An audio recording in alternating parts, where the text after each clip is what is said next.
shows up here. Okay, Mike, can you give that whole explanation of what this is again? Now that we're on. Oh, the echo box? Yeah. Basically, it produces digital noise for the overly simplified version of it. And it sends that noise out and it's picked up by the microphone. And then basically what it is the difference between what comes out here and what's received here. And if something is interrupted, that means something is probably trying to talk. Whatever that thing is, we don't know, but it cannot generate any probably my mind's drawing like phonemes, if I'm remembering it correctly. Right there, black orb on the door. I should sit here with the camera and just sit there at the same time.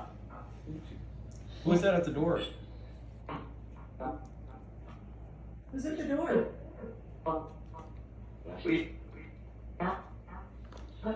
This is weird. You're filming me, I'll film you. But anyway, back to the echo box. Yes, and there's different noise banks, A, B, and C.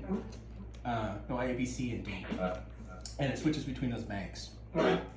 So there's more of different types of noise in there, and that's all run through the echo box. So whenever what we're hearing is what's interrupting that noise. And with the echo kind of adds a little bit, actually adds a little bit more clarity to it, if you ask me. But this is designed by Danny Roberger, if I'm pronouncing his name right. I think it's Big Beard, but you can find it at the App Store. But, it runs about, I think about 30 bucks now.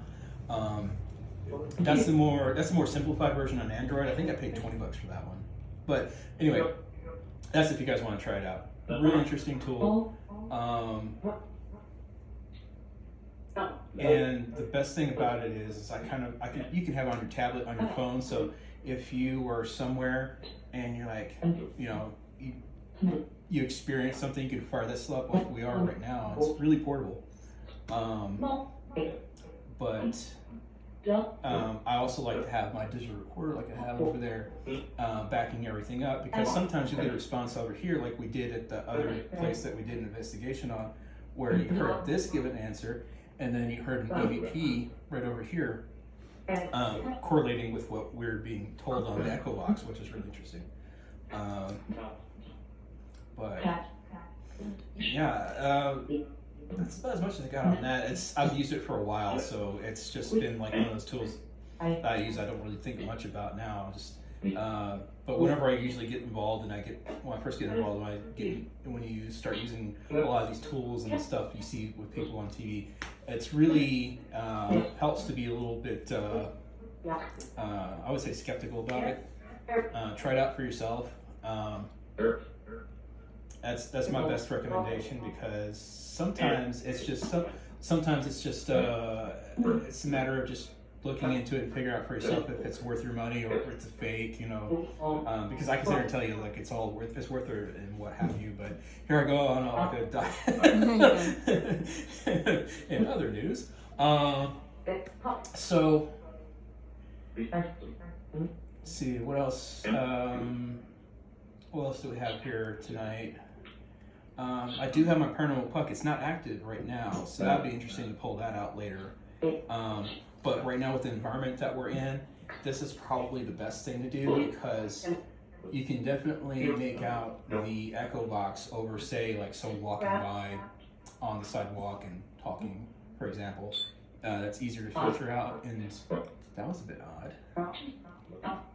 Did you hear it say my name 6 times? Yeah. And yeah, so, and the voices on here, and they're very distinctive, which is very, which I think it adds to the validity of it. Because you would think, if someone's trying to scam you, are they going to put this much detail into a program to just get money out of you? I think it's pretty much up to.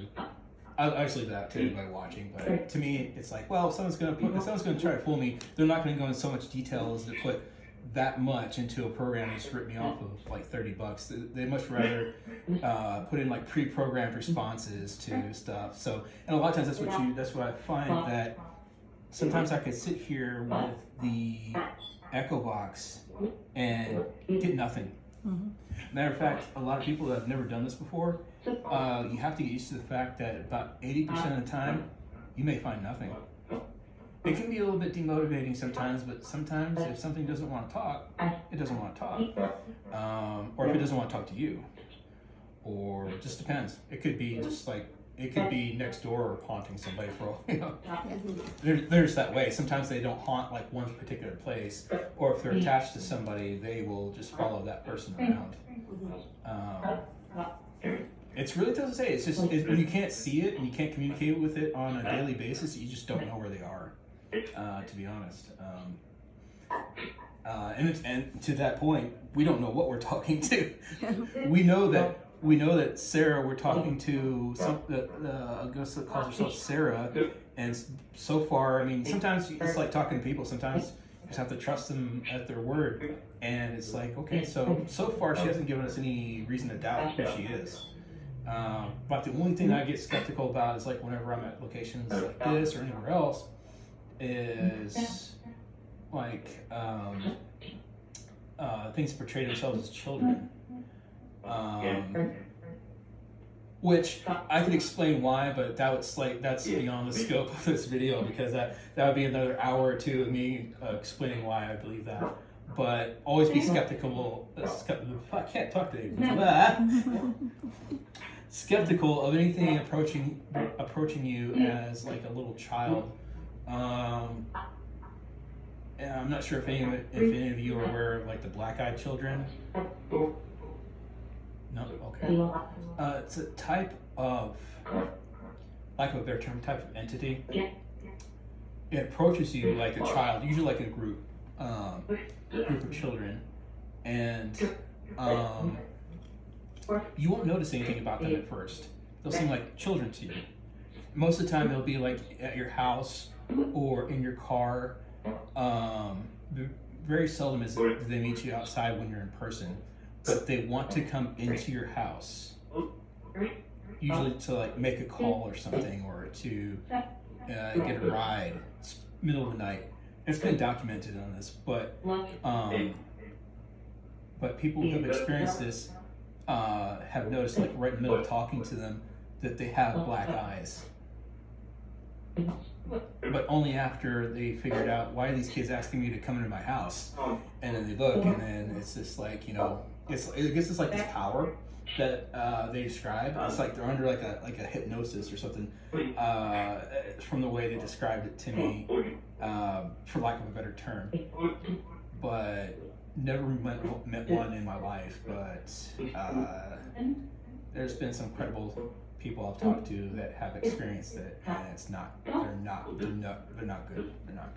But yeah, always be skeptical of stuff like that try to approach you like an innocent child. And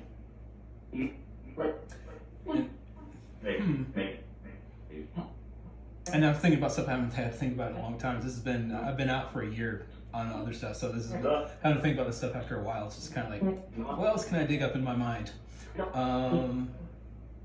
But it's interesting that when we're sitting here talking like this, just stuff about the paranormal, just off topic about Sarah and whatnot, how much responses we're getting over here because I'm listening to that.